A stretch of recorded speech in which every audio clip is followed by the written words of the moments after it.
Hello everybody, कैसे हैं आप सब। सिंप्लीफाई लॉ में आप सभी का स्वागत है।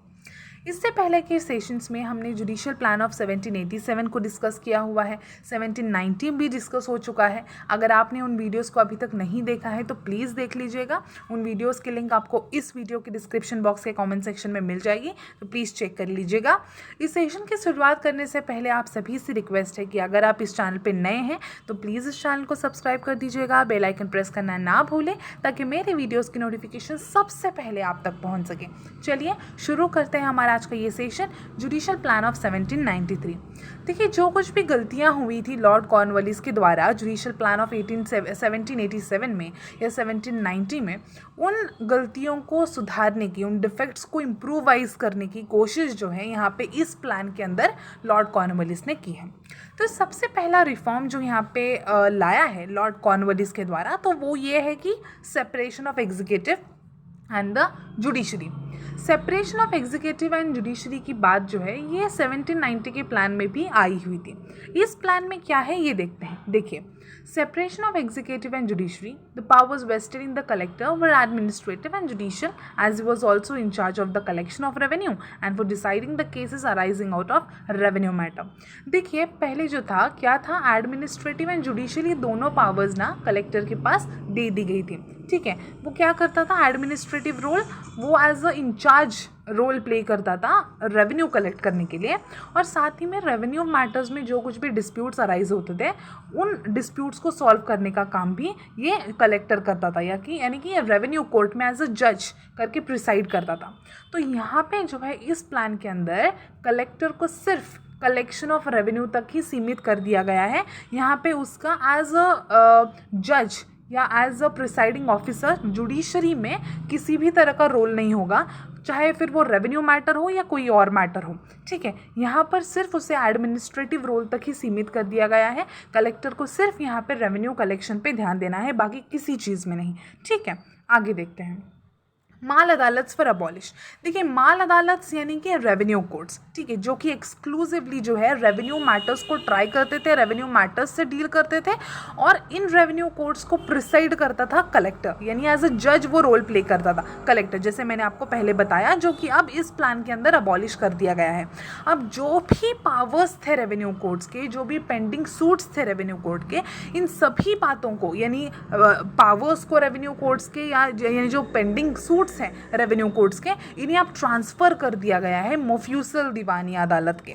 ठीक है, यानी कि जो डिस्ट्रिक्ट लेवल के जो सिविल कोर्ट्स हैं, मुफ्यूसल दीवानी अदालत, इनके पास जो है ये सारे रेवेन्यू मैटर्स को, इन सारे रेवेन्यू कोर्ट्स के जो पावर्स हैं उन्हें ट्रांसफ़र कर दिया गया है, और अब ये जो है कलेक्टर ट्राई नहीं करेगा।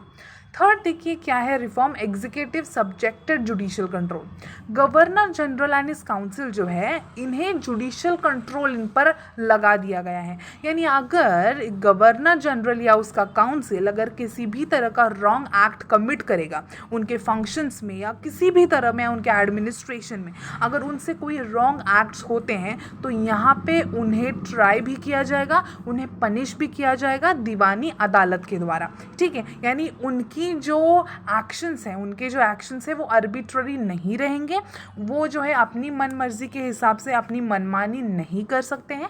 यहाँ पे जो भी वो एक्ट करेंगे उनको जुडिशरी का सामना करना पड़ेगा, यानी अगर उनके एक्ट्स गलत हैं तो यहाँ पे दीवानी अदालत जो है उन्हें ट्राई भी करेगी एंड पनिश भी करेगी। Suits against the government by the private individuals could be brought forward and were tried by the Deewani courts. और ये जो दीवानी कोर्ट्स है, ये गवर्नमेंट के अगेंस्ट अगर कोई भी मैटर आता है सामने प्राइवेट इंडिविजुअल द्वारा, प्राइवेट इंडिविजुअल अगर कोई भी केस फाइल करता है गवर्नमेंट के अगेंस्ट, तो यहाँ पे दीवानी कोर्ट्स उन्हें ट्राई करेंगे। फोर्थ देखिए, Indian natives had to sign a bond with British subjects agreeing to go to court. यानी जो भी इंडियन नेटिव्स हैं, अगर वो किसी चीज़ में, किसी मैटर में अगर वो विटनेस हैं, किसी चीज़ की गवाही देने जा रहे हैं, या फिर अगर उनका कोई किसी तरह का रोल है किसी पर्टिकुलर मैटर में, तो यहाँ पे इंडियन नेटिव्स को जो है बॉन्ड साइन करना पड़ता था ब्रिटिश सब्जेक्ट्स के साथ, एग्री करते हुए कि भाई हम आएंगे, कोर्ट को आएंगे। तो ये एक नया यहाँ पर रिफॉर्म ला दिया गया है। फिफ्थ में देखिए, establishment of provincial courts of appeal at the 4 divisions. ये थोड़ा नया है, यहाँ ध्यान दीजिए। देखिए क्या कहा है, पहले क्या होता था, जो मोफ्यूसल दीवानी अदालत से यहाँ से जो भी अपील है वो डायरेक्टली कहाँ जाती थी, सदर दीवानी अदालत जो कि कलकत्ता में सिचुएटेड है, यहाँ पे जाती थी। लेकिन ये जो पूरा प्रोसेस था ये बहुत टाइम कंज्यूमिंग था, काफ़ी एक्सपेंसिव था। तो यहाँ पे रिफॉर्म लाया गया बाय द लॉर्ड कॉर्नवालिस और यहाँ पे provincial courts of appeal establish कर दिए गए। हर एक डिवीजन में 4 डिवीजन हमने देखे हैं पिछले प्लान्स में, 4 डिवीजन इस्टेब्लिश किए गए थे, पटना, कलकत्ता, मुर्शिदाबाद एंड डेक्का। तो इन चारों डिवीजन में ना provincial courts of appeal establish कर दिया गया। यानी यहाँ पे रोल क्या होगा, जो भी अपील मोफ्यूसल दीवानी अदालत से जाएगी वो डायरेक्ट सदर दीवानी में नहीं जाएगी, बल्कि पहले प्रोविंशियल कोर्ट्स ऑफ अपील में जाएगी और फिर प्रोविंशियल कोर्ट्स ऑफ अपील के बाद सदर दीवानी अदालत में जाएगी। समझ में आ रहा है? चलिए आगे बढ़ते हैं। देखिए, appeals from the mofussil now lay to the provincial court of appeal. Mofussil अदालत से प्रोविंशियल कोर्ट में जाएगी, जिसे सुना जाएगा within 3 months of filing them. These courts were presided by the 3 covenant English servants of the company. और इन provincial courts of appeal में 3 इंग्लिश सर्वेंट्स होंगे ऑफ द कंपनी। कोरम वैसे 2 का रहेगा, 3 का जो है स्ट्रेंथ है, लेकिन 2 भी अगर सर्वेंट्स हैं प्रिसाइड करने के लिए तो that is enough. It was an open court, ये ओपन कोर्ट है। और ये जो प्रोविंशियल कोर्ट ऑफ अपील है ये रेवेन्यू मैटर्स भी देखेंगे, सिविल मैटर्स भी देखेंगे एंड क्रिमिनल केसेस को भी देखेंगे। They could also try cases refer to them by the Sadar Diwani अदालत। अगर सदर दीवानी अदालत अगर कोई मैटर, कोई केस डायरेक्टली अगर प्रोविंशियल कोर्ट को रेफर करते हैं तो उन मैटर्स को भी प्रोविंशियल कोर्ट ऑफ अपील को क्या करना पड़ेगा, ट्राई करना पड़ेगा, उन्हें डील करना पड़ेगा उन मैटर्स को। ठीक है, केसेस जो भी 5000 के ऊपर हैं वो कहाँ पे जाते हैं, किंग एंड काउंसिल को जाएंगे। Cases valued more than 5000 were refer to king and council. आगे देखिए, native officers given important post. Native officers यानी कि जो इंडियन जो भी पीपल हैं, इंडियन पर्सन जो है, उन्हें यहाँ पे थोड़ी सी पोस्ट दे दी गई हैं। लेकिन कितनी इंपॉर्टेंट पोस्ट दे दी गई हैं इन्हें अभी हम देखते हैं। देखिए sorry, native officers were appointed by the governor general in councils. Native officers को कौन अपॉइंट करता है, governor general in council appoint करता है। और जो डिस्ट्रिक्ट लेवल पे मुंसिफ कोर्ट्स हैं, यहाँ पे मुंसिफ कोर्ट्स में एज अ मुंसिफ करके नेटिव ऑफिसर्स को जो है यहाँ पे अपॉइंटमेंट दी गई है bye the governor general in council. और ये जो मुंसिफ कोर्ट्स हैं ये कितने जुरिस्डिक्शन तक पे, कितनी पेकिनारी जुरिस्डिक्शन है इनकी ₹50 तक की पेकिनारी जुरिस्डिक्शन है। यानी कि 50 रुपीज़ तक के केसेस को जो है डील करने की अथॉरिटी इन नेटिव ऑफिसर्स को यानी कि इन मुंसिफ्स को दी गई है। और ये मुंसिफ्स कौन होंगे, जो भी ज़मींदार हैं, जो भी तहसीलदार हैं, इन्हें अपॉइंट किया जाएगा एज अ मुंसिफ।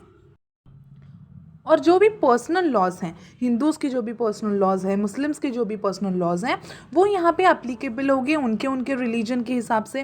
ठीक है, मैरिज के लिए, इनहेरिटेंस के लिए, कास्ट के लिए, जो भी रिलीजियस यूसेजेस एंड इंस्टीट्यूशंस हैं, इन रिलेटेड अगर कोई भी मैटर है तो उनके हिसाब से, उनके रिलीजन के हिसाब से जो है पर्सनल लॉज यहाँ पे अप्लाई होंगे। ये जो पर्सनल लॉज हैं इन्हें इंटरप्रेट करने का, अभी ब्रिटिशर्स जो हैं, ये जो इंग्लिश सर्वेंट्स हैं, इन्हें तो समझ में नहीं आएंगे हमारे पर्सनल लॉज क्या है, हमारे लोकल कस्टम्स क्या हैं, यूसेजेस क्या हैं।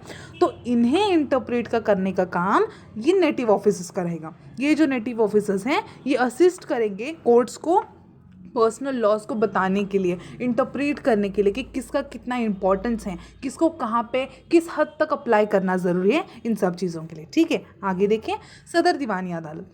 सदर दीवानी अदालत जो है ये हाईएस्ट कोर्ट ऑफ अपील है इन इंडिया। ठीक है, तब थी। It was presided over by the governor general and the council who were the जजेस ऑफ द सदर दीवानी अदालत। गवर्नर जनरल एंड काउंसिल जो है सदर दीवानी अदालत के जजेस हुआ करते थे। उनका फंक्शन था कि जो लोअर कोर्ट्स हैं उन्हें सुपरवाइज करना। जैसे कि सुप्रीम कोर्ट का काम है, सुप्रीम कोर्ट के जो नीचे लोअर कोर्ट्स हैं, हाई कोर्ट्स हो या फिर जो भी सबॉर्डिनेट कोर्ट्स हो, उन्हें सुपरवाइज करना। हाई कोर्ट का भी यही काम है कि जो भी सबॉर्डिनेट कोर्ट्स हैं उन्हें सुपरवाइज करना। तो यहाँ पे ये कहा गया है कि यहाँ पे सदर दीवानी अदालत सुपरवाइज करेंगे जो भी लोअर कोर्ट्स हैं और अपील सुनेंगे। प्रोविंशियल कोर्ट्स ऑफ अपील से जो कुछ भी अपील आती है ना, तो वो सुनने का काम यहाँ पे सदर दीवानी अदालत करेगा। When the sum of the matter of the case was more than 1000। अगर मैटर जो है 1000 से ज़्यादा का है तो यहाँ पे जो है प्रोविंशियल कोर्ट्स ऑफ अपील से मैटर जाएगा सदर दीवानी अदालत में। मतलब जो डायरेक्टली मुंसिफ से जो डायरेक्टली मौफ्यूसल दीवानी अदालत से सदर दीवानी अदालत पे जाता था, अब यहाँ पे प्रोविंशियल कोर्ट ऑफ अपील से सदर दीवानी अदालत में अपील्स जाएंगे अगर उनकी वैल्यू मोर देन 1000 है तो। ठीक है, आगे देखिए। Further, an appeal from the Sadar Diwani Adalat lay to the king in council when the sum of the matter of the case was more than 5000। यानी कि अगर मैटर 5000 रुपीज़ से ज़्यादा का है तो सदर दीवानी अदालत से अपील कहाँ पे जाएगी? किंग इन काउंसिल के पास जाएगी। राइट, देखिए नेक्स्ट रिफॉर्म क्या है? Reforms in criminal judicature. यहाँ पे कहा गया है कि जो कोर्ट ऑफ सर्किट है इसे जो है प्रोविंशियल कोर्ट ऑफ अपील में मर्ज कर दिया गया है। कोर्ट ऑफ सर्किट क्या है ये हमने पिछले प्लान में डिस्कस किया हुआ है, आप देख लीजिए। 1787 का प्लान, 1790 का प्लान देख लीजिए, आपको अच्छे से ये सारे कॉन्सेप्ट समझ आएंगे। ठीक है, तो यहाँ पे कोर्ट ऑफ सर्किट को अब प्रोविंशियल कोर्ट में अब मर्ज कर दिया गया है। The power of the collector as a magistrate was taken away. Collector जो एज अ मैजिस्ट्रेट करके प्रिसाइड करता था वो जो यहाँ पे अब छीन लिया गया है और ये जो पावर है दीवानी अदालत के जजेस के अंदर वेस्ट कर दी गई है। राइट, आगे देखिए। Uniform pattern of regulations. अब तक क्या होता था? Any new regulation that was issued did not follow an uniform pattern. यानी कि जो भी न्यू रेगुलेशन आता था, जो भी न्यू लॉ आता था, वो एक यूनिफॉर्म पैटर्न नहीं था उनका। ठीक है, हमेशा फ्लक्चुएट होता रहता था। जो भी न्यू रेगुलेशन आ रहा है उसे प्रॉपरली स्ट्रिक्टली इम्प्लीमेंटेशन करना उसका पॉसिबल नहीं था अगर इंडियन पॉपुलेशन के हिसाब से देखा जाए तो this was changed by making it a rule that any new regulation that would be made would have a title to explain the nature of the subject matter and contain a preamble which would state the purpose for enacting the regulation। यानी कि यहाँ पे एक rule लाया गया कि जो भी न्यू रेगुलेशन आएगा वो प्रॉपर टाइटल के साथ आएगा और अच्छे से नेचर एक्सप्लेन करे कि ये रेगुलेशन, ये एक्ट का सब्जेक्ट मैटर क्या है, इसका नेचर क्या है, ये किस लिए लाया गया है। ठीक है, साथ में एक प्रियम्बल रहेगा उस एक्ट के अंदर या उस रेगुलेशन के अंदर कि इस रेगुलेशन का बेसिकली पर्पस क्या है, इसे क्यों लाया गया है। ठीक है, आगे बढ़ते हैं। देखें reforms in Muslim personal law. सदर निज़ामत अदालत यानी कि क्रिमिनल कोर्ट्स। ठीक है, जो दीवानी अदालत होते हैं वो होते हैं सिविल कोर्ट्स और जो निज़ामत अदालत होते हैं, जो फौजदारी अदालत होते हैं वो होते हैं क्रिमिनल कोर्ट्स। तो यहाँ पे जो हायर क्रिमिनल कोर्ट्स थे वो फॉलो करते थे जो भी मुस्लिम पर्सनल लॉज हैं, जो भी क्रिमिनल केसेस हैं उन्हें ट्राई करने के लिए, उन्हें पनिश करने के लिए। तो यहाँ पे उसे सस्टेन किया गया है लेकिन थोड़े बहुत मॉडिफिकेशंस के साथ। यहाँ पे ये कहा गया इस रिफॉर्म के अंदर जो रिलेटिव्स होंगे, मर्डर विक्टिम्स के जो भी रिलेटिव्स होंगे उन्हें बिल्कुल भी इजाज़त नहीं है कि वो मर्डरर को माफ़ कर दें। क्या होता था, मर्डरर जो है उसके पास से कंपेंसेशन लेके, पैसे लेके यहाँ पे जो विक्टिम के जो भी हेयर्स हैं या जो रिप्रेजेंटेटिव है, लीगल रिप्रेजेंटेटिव्स या जो उनके चिल्ड्रन हैं वो क्या करते थे, माफ़ कर दिया करते थे जो जिसने उनके फादर का मर्डर कर दिया गया है। This is an example. Okay, तो यहाँ पे कहा गया है कि इस रिफॉर्म के अंदर ये प्रोविज़न ला दी गई है कि जो भी मर्डर विक्टिम्स के जो भी रिलेटिव्स होंगे, चाहे उसकी वाइफ हो, चाहे उसके बच्चे हो या फिर वाइस वर्सा जो भी हो, यहाँ पे इन रिलेटिव्स को बिल्कुल भी ये अलाउ नहीं किया जाएगा कि वो मर्डरर को पार्डन करे। Right, the cruel and inhuman punishment such as cutting of limbs of the offender were replaced. देखिए पहले क्या होता था, as per the Muslim law यहाँ पे थोड़े नहीं बहुत ज़्यादा ही स्ट्रिक्ट क्रूअल इनह्यूमन पनिशमेंट्स थे, जिसके लिम्स को कट ऑफ करना, सर को कलम करवाना, इस तरह के जो भी प्रोविजन थे मुस्लिम लॉ के अंदर क्रिमिनल केसेस के रिलेटेड, तो यहाँ पे इन्हें रिप्लेस कर दिया गया है with punishment of imprisonment and hard labour for 14 years. Imprisonment किया जाएगा हार्ड लेबर के साथ, जैसे कि अभी हमारे आईपीसी में हम देखते हैं। ठीक है, या फिर अभी हम देखते हैं कि बीएनएस में भी जो प्रोविज़न है रिगरस इम्प्रिजनमेंट एंड ऑल, तो उस तरह की प्रोविज़न के साथ इस पहले वाली प्रोविज़न को रिप्लेस कर दिया गया है। Punishment of imprisonment and hard labour for 14 years ऐसी प्रोविज़न रहेगी in case of murder and in any other severe cases. Right, आगे देखिए। Court fees abolished. देखिए कोर्ट फीस जो 1787 में इम्पोज कर दी गई थी वो यहाँ पे अबॉलिश कर दी गई है। Court fee was abolish so that the people could easily reach to the court for securing justice. तो यहाँ पे कोर्ट फी की वजह से जस्टिस सिक्योर करने में या कोर्ट्स को जाने में या जस्टिस मांगने में जो पीपल है उन्हें किसी तरह की अड़चन ना हो, लिमिटेशन ना क्रिएट हो। तो इसीलिए यहाँ पे इस रिफॉर्म, इस प्लान के अंदर जो है कोर्ट फी जो है अबॉलिश कर दी गई है, राइट। अब देखिए legal profession recognised for the first time in India. यहाँ पे इस प्लान के अंदर लीगल प्रोफेशन को रिकॉग्निशन मिला है पहली बार इंडिया में। देखिए प्लीडर्स ऑफ द केस जो है had to have a prior knowledge to be eligible to be a pleader of the court. यानी जो भी प्लीडर्स होंगे, जो भी लॉयर्स होंगे, एडवोकेट्स होंगे, उन्हें लीगल नॉलेज होना ज़रूरी है before pleading the case, right. आगे देखें, अभी हमने इस प्लान के सभी जो भी रिफॉर्म्स हैं या फिर जो भी प्रोविजंस इस प्लान के थ्रू लॉर्ड कॉर्नवालिस ने लाए जुडिशरी में, वो हमने अच्छे से स्टडी किए। अब हम इस प्लान के जो भी डिफेक्ट्स हैं या जो भी गलतियां हैं या जो भी हम कह सकते हैं लूप होल्स हैं, इन्हें हम स्टडी करेंगे, राइट। पहला डिफेक्ट तो यहाँ पे ये दिखाई दे रहा है कि जो भी प्रोविजंस हैं of multiple levels of appeal made the judicial machinery complicated and slow moving. यानी कि जो मोफ्यूसल दीवानी अदालत से प्रोविंशियल कोर्ट में जाएगा, फिर प्रोविंशियल कोर्ट में सदर दीवानी अदालत में जाएगा।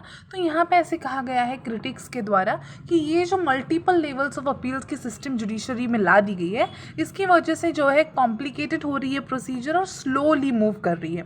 अगर अभी की अगर हम जुडिशरी की सिस्टम देखें तो still we have district session court से जाता है अपील, हाई कोर्ट में जाता है, हाई कोर्ट से फिर सुप्रीम कोर्ट में जाता है। So still we have this machinery और still we have this system. लेकिन यहाँ पे कहा गया है कि इन मल्टीपल लेवल्स ऑफ अपील की वजह से जो है प्रोसेस जो है स्लो हो जाती है, जो जुडिशरी की प्रोसीजर है वो कॉम्प्लिकेटेड बन जाती है। 10 लार्ज नंबर ऑफ केसेस जो है पेंडिंग रह जाते हैं कोर्ट्स में बहुत समय तक, और यहाँ पे इन पेंडिंग केसेस की वजह से नंबर बढ़ता ही जा रहा है ना पेंडिंग केसेस की वजह से। तो यहाँ पे जस्टिस जो है वो नहीं मिल पा रहा है लोगों को। Justice delayed is justice denied ना। तो इतने दिनों बाद, इतने सालों बाद जस्टिस मिलने का कोई मतलब ही नहीं रहता है। ठीक है, विक्टिम ने जो सफ़र किया वो सफ़र किया, हाँ, जो अक्यूज्ड है उसका तो कुछ नुकसान हुआ ही नहीं है, जो नुकसान हुआ है वो विक्टिम का हो रहा है। तो यहाँ पे अगर आपको जस्टिस देना है तो कोशिश करो कि जितना जल्दी हो सके यहाँ पे विक्टिम को जो है जस्टिस मिल सके।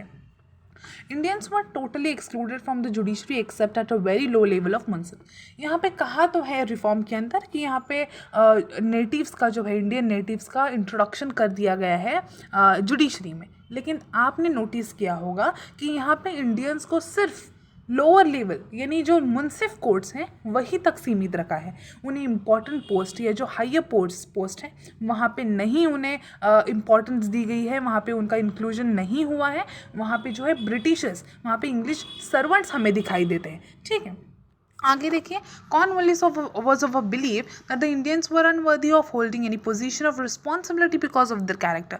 यहाँ पे इन लॉर्ड कॉर्नवालिस भाई साहब को लगता है कि जो इंडियंस है वो बिल्कुल भी वर्दी नहीं है एक रिस्पॉन्सिबल पोजीशन होल्ड करने के लिए। ठीक है, तो इसीलिए इस धारणा के अकॉर्डिंग उन्होंने यहाँ पे इंडियंस को सिर्फ लोअर लेवल ऑफ जुडिशरी तक ही सीमित रखा है। This distrust shown towards the Indians generated the dissatisfaction among the native people as well as made the system less efficient as the English servant did not know and understand the customs, usages, etc. of the people, right? और ये जो अविश्वास Lord Cornwallis ने दिखाया है, ये जो distrust दिखाया है, इसकी वजह से इंडियंस जो है काफ़ी जो है डिससेटिस्फाइड थे, बिल्कुल भी खुश नहीं थे इन रिफॉर्म्स की वजह से। ठीक है, और इसकी वजह से कई बार जो है जो जुडिशरी की सिस्टम है वो लेस एफिशिएंट्स होने लगी, क्योंकि यहाँ पे इंग्लिश सर्वेंट को तो कस्टम्स एंड यूसेजेस इंडियन के लोगों का, इंडियन पॉपुलेशन का कुछ पता ही नहीं था, वो इन सब चीज़ों से अनजान थे। यहाँ पे ब्रिटिशर्स की रिस्पॉन्सिबिलिटी बनती थी कि जो भी इम्पोर्टेंट पोस्ट है वो यहाँ पे इंडियन नेटिव्स को दे दिए जाए, ताकि इंडियन नेटिव्स जो हैं अपने अपने लोकल कस्टम्स एंड यूसेजेस को ध्यान में रखते हुए केसेस को डील करें। यहाँ पे जो है एफिशिएंसी बढ़ जाती, लेकिन यहाँ पे तो भरोसा ही नहीं था। लॉर्ड कॉर्नवालिस को। तो यहाँ पे उन्होंने इंडियन नेटिव्स को इम्पोर्टेंस नहीं दी, जिसकी वजह से जो है केसेस पेंडिंग होने लगे, यहाँ पे केसेस सॉल्व करने में जो है मुश्किलें आने लगी। देयरफॉर यूरोपियन जो है उनके इस बिहेवियर की वजह से प्रॉब्लम्स को समझ नहीं पाए, प्रॉब्लम्स को सॉल्व नहीं कर पाए, और इस वजह से जो है यहाँ पे थोड़ा सा कॉन्फ्लिक्ट क्रिएट हो गया नेटिव्स के बीच में और ये जो ब्रिटिशर्स या जो इंग्लिश सर्वेंट्स हैं उनके बीच में। Cornwallis did everything on procedural side, but he could not reform the substantive part of law, mainly the criminal law, which was based on Muslim law and had many defects. देखिए Cornwallis ने जो भी reform करने की कोशिश की है वो सभी प्रोसीजरल साइड की है, और यहाँ पे सब्सटैंटिव पार्ट ऑफ लॉ में रिफॉर्म लाने की कोई कोशिश यहाँ पे लॉर्ड कॉर्नवालिस के द्वारा की है ऐसा तो दिखाई नहीं दे रहा है। स्पेसिफिकली अगर बात करें तो क्रिमिनल लॉ में मुस्लिम जो लॉ है, मुस्लिम लॉ जो है जो क्रिमिनल साइड को डील करता है ना, तो यहाँ पे उसे यहाँ पे सस्टेन कर दिया गया है थोड़े बहुत मॉडिफिकेशंस के साथ। तो यहाँ पे मुस्लिम लॉ जो है अनकोडिफाइड होने की वजह से या फिर बहुत स्ट्रिक्ट एंड क्रूअल होने की वजह से यहाँ पे हमें बहुत सारे डिफेक्ट्स दिखाई देते हैं जो कि इन ह्यूमन पनिशमेंट्स को बताता है। तो यहाँ पे थोड़े से रिफॉर्म्स करने की ज़रूरत है, 1 या 2 या 3 4 ऐसे रिफॉर्म्स करके जो है पूरी जो सिस्टम है वो बदल नहीं जाएगी, या क्रिमिनल लॉ जो है वो हम कह सकते हैं बेहतर नहीं बन सकता है। यहाँ पे प्रॉपर टाइम दे के प्रॉपर एफर्ट्स के साथ जो है जुडिशरी को रिफॉर्म करने की प्लान्स को रीमॉडिफाई या जो है इम्प्रूवमेंट लाने की बहुत ज़्यादा ज़रूरत है, जो यहाँ पे कहीं दिखाई नहीं दे रही है इस प्लान के अंदर। Thank you. तो ये है अपना judicial plan of 1793 of Lord Cornwallis. I hope आपको समझ आया होगा, काफ़ी आसान सी भाषा में समझाने की कोशिश की है। फिर भी अगर आपको किसी भी तरह का डाउट है आप डेफिनेटली कमेंट सेक्शन में पूछ सकते हैं। इससे पहले की वीडियोस को भी ज़रूर देख लेना, आपके कॉन्सेप्ट जो हैं क्लियर हो जाएंगे definitely, I am pretty sure about it. उनकी लिंक जो है आपको इस वीडियो के डिस्क्रिप्शन बॉक्स में या कॉमेंट सेक्शन में मिल जाएगी, तो प्लीज़ चेकआउट करिएगा। और फिर से एक बार रिक्वेस्ट है, अगर किसी ने अभी तक इस चैनल को सब्सक्राइब नहीं किया है तो प्लीज़ कर लीजिएगा, बेल आइकन प्रेस करिए, अपने फ्रेंड्स के साथ इन वीडियोस को शेयर कीजिए ताकि उन्हें भी थोड़ी बहुत मदद मिल सके, और जुड़े रहिए सिंप्लीफाई लॉ के साथ। Thank you so much.